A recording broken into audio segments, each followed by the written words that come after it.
अथ श्री दुर्गा सप्तशती अष्टमोऽध्यायः। ध्यानम्। ॐ अरुणं करुणातरङ्गिताक्षीं धृतपाशाङ्कुशमानचापहस्तम् अनिमादिभिरावृतं मयूखैर्हमित्येव विभावये भवानीम्। ॐ ऋषिरुवाच। चण्डे च निहते दैत्ये मुण्डे च विनिपातिते बहुलेषु च सैन्येषु शयितेष्वसुरेश्वरः। ततः कोपपराधीन चेतः शुम्भः प्रतापवान् उद्योगं सर्वसैन्यानां दैत्यानामादिदेशः। अद्य सर्वबलैर्दैत्याः षडशीतिरुदायुधा कम्बूनां चतुरशीतिर्निर्यन्तु स्वबलैर्वृताः। कोटिवीर्याणि 50 असुराणां कुलानि वै 100 कुलानि धूम्राणां निर्गच्छन्तु ममाज्ञया। कालकादौररथा मौर्याः कालकेयास्तथासुराः युद्धाय सज्जा निर्यन्तु आज्ञात्वरिता मम। इत्याज्ञाप्य सूर्यपतिः शुम्भो भैरवशासनः निर्जगाम महासैन्य सहस्रैर्बहुभिर्वृतः। आयान्तं चण्डिका दृष्ट्वा तत्सैन्यमतिभीषणं ज्यास्वनेह पूरयामास धरणी गगनान्तरं। ततः सिन्नो महानादम् अतीव कृतवान् नृप घण्टास्वनेन तन्नादम् अम्बिका चोपबृंहयत्। धनुर्जया सिंहघण्टानां नादापूरितदिङ्मुखा निनादैर्भीषणैः काली जिज्ञे विस्तारितानना। तं निनादमुपश्रुत्य दैत्यसैन्यश्चतुर्दिशं देवीसिंहस्तथा काली सरोषैः परिवारिताः। एतस्मिन्नन्तरे भूप विनाशाय सुरद्विषां भवायामरसेनानाम् अतिवीर्यबलान्विताः। ब्रह्मेश गुहविष्णूनां तथेन्द्रस्य च शक्तयः शरीरेभ्यो विनिष्क्रम्य तद्रूपैश्चण्डिकां युयुः। यश्च देवस्य यद्रूपं यथा भूषणवाहनं तद्वदेव हि तच्छक्तिरसुरान् योद्धुमाययो। हंसयुक्तविमानाग्रे साक्ष्यसूत्रकमण्डलुः आयात ब्रह्मणः शक्तिर्ब्रह्माणि साभिधीयते। माहेश्वरी वृषारूढा त्रिशूलवरधारिणी महाहिवलया प्राप्ता चन्द्ररेखा विभूषणा। कौमारी शक्तिहस्ता च मयूरवरवाहना योद्धुमभ्याययो दैत्यान् अम्बिका गुहरूपिणी। तथैव वैष्णवी शक्तिर्गरुडोपरि संस्थिता शङ्खचक्रगदाशारं खड्गहस्ताभ्युपाययो। यज्ञवाराहमतुलं रूपं या बिभ्रतो हरिः शक्तिः सापेयाययो तत्र वाराहिं बिभ्रति तनुं। नारसिंही नृसिंहस्य बिभ्रति सदृशं वपुः प्राप्ता तत्र सटाक्षेप क्षिप्तनक्षत्रसंहतिः। वज्रहस्ता तथैवेन्द्री गजराजोपरि स्थिता प्राप्ता सहस्रनयना यथा शक्रस्तथैव सा। ततः परिवृतस्ताभिरीशानो देवशक्तिभिः अन्यन्तामसुराः शीघ्रं मम प्रीत्याह चण्डिकां।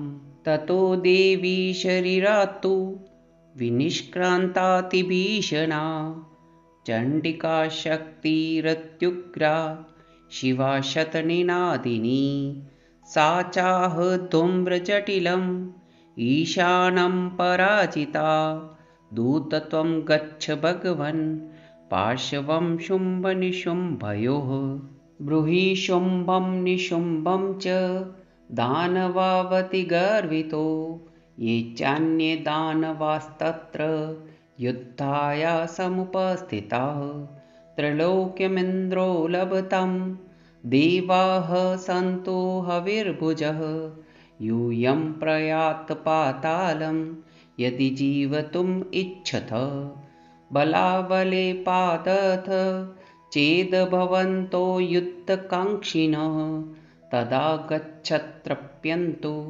मच्छिवाः पिशितेन वः यतो नियुक्तो दौत्येन तया देव्या शिव स्वयं शिवदूतीति लोकेऽस्मिन् ततः साख्यातिमागता तेऽपि श्रुत्वा वचो देव्याः सर्वाख्यातं महासुराः अमर्षापूरिता जगमुर्यत्र कात्यायनी स्थिता ततः प्रथमेवाग्रे शरशक्त्यरिष्टिवृष्टिभिः ववर्षुरुद्धतामर्षास्त्वं देवी ममरारय सा च तान् प्रहितान् बाणान् शूलशक्तिपरश्वतान् चिच्छेदलीलयाद्मात् धनुर्मुक्तैर्महेषुभिः तस्याग्रतस्तथा काली शूलपातविदारितान्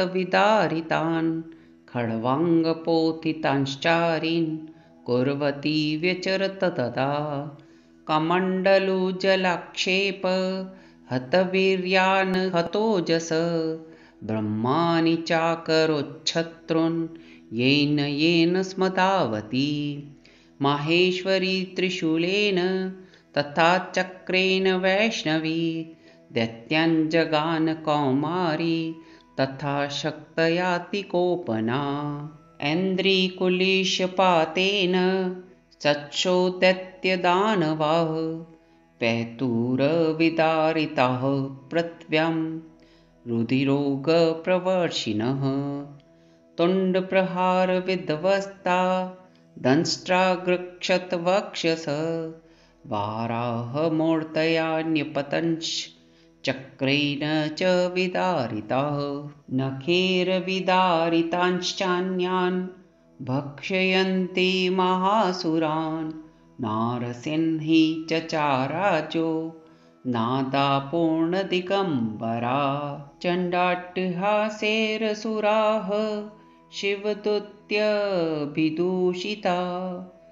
पेतुः पृथिव्यां पतितांस्तांश्चखादाथ सा तदा इति मात्रगणं क्रुद्धं मर्दयन्तं महासुरान् दृष्ट्वाभ्युपायैर्विविधैर् नैसुरदेवारिसैनिका पलायन् परान् दृष्ट्वा दैत्यान् मात्रगणार्दितान् योद्धुमप्याययो क्रुद्धो रक्तबीजो महासुरः रक्तबिन्दुर्यदा भूमौ पतत्यस्य शरीरतः समुत्पतति मैदिन्यां तत्प्रमाणस्तदासुरः युयुद्धे स गदापाणिरिन्द्रशक्तया महासुरः ततश्चैन्द्री स्ववज्रेण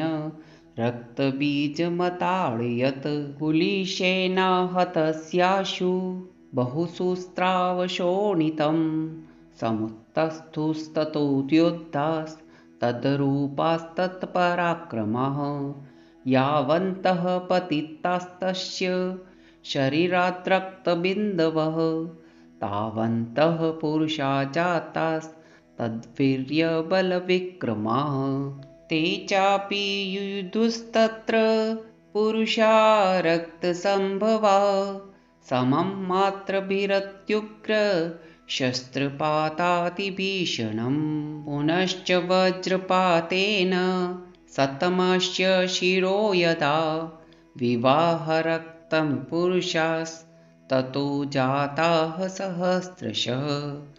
वैष्णवी समरे चेनं चक्रेणाभिजगानः।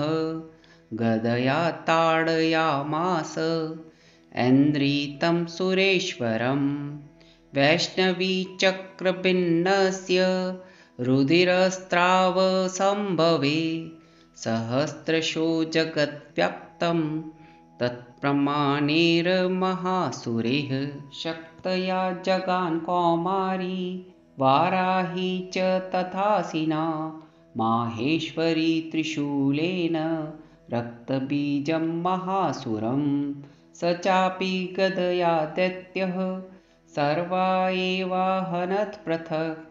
मात्रः कोपसमाविष्टो रक्तबीजो महासुरः। तस्य हतस्य बहुधा शक्तिशूलादिभिर्भुवि।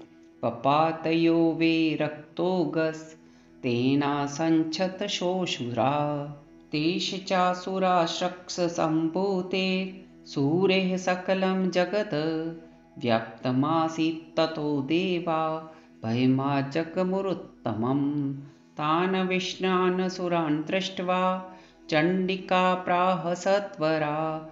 उवाच कालीं चामुण्डे विस्तीर्णं वदनं कुरु। मच्छस्त्रपातसम्भूतान् रक्तबिन्दून्महासुरान्। रक्तबिन्दोः प्रतीच्छत्वं वक्त्रेणानेन वेगिना। भक्षयन्ति चररणे तदुत्पन्नान् महासुरान्। एवमेष क्षयं दैत्य क्षीणरक्तो गमिष्यति। भक्ष्यमाणास्त्वया चोग्रा न चोत्पत्स्यन्ति चापरे। इत्युक्त्वा तां ततो देवी शूलेनाभिजगान्तम्।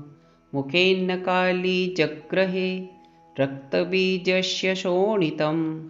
ततो सा वा जगानाथ गदया तत्र चण्डिकाम्। न चास्य वेदनं चक्रे गदपातोऽल्पिकामपि। तस्या हतस्य देहात्तु बहुशस्त्रावशोणितम्। यतस्ततस्तद्वक्त्रेण चामुण्डा सम्प्रतिच्छति। मुखे समुद्गता येष्या रक्तपातान् महासुराः। तांश्च खादात् चामुण्डा पपुतस्य च शोणितं। देवी शूलेन वज्रेण बाणैरसिभिर्रिष्टिभिः। जगान रक्तबीजं तं चामुण्डा पीतशोणितं। स पपात महीपृष्ठे शस्त्रसङ्गसमाहतः। निरक्तश्च महीपाल रक्तबीजो महासुर। ततस्ते हर्षमतुलम् अवापुस्त्रिदशा नृप। तेषां मातृगणो जातो ननर्ताश्रङ्गमतोत्ततः। ॐ इति श्रीमार्कण्डेयपुराणे सावर्णिके मन्वन्तरे देवीमाहात्म्ये रक्तबीजवधो नाम 8मोऽध्यायः।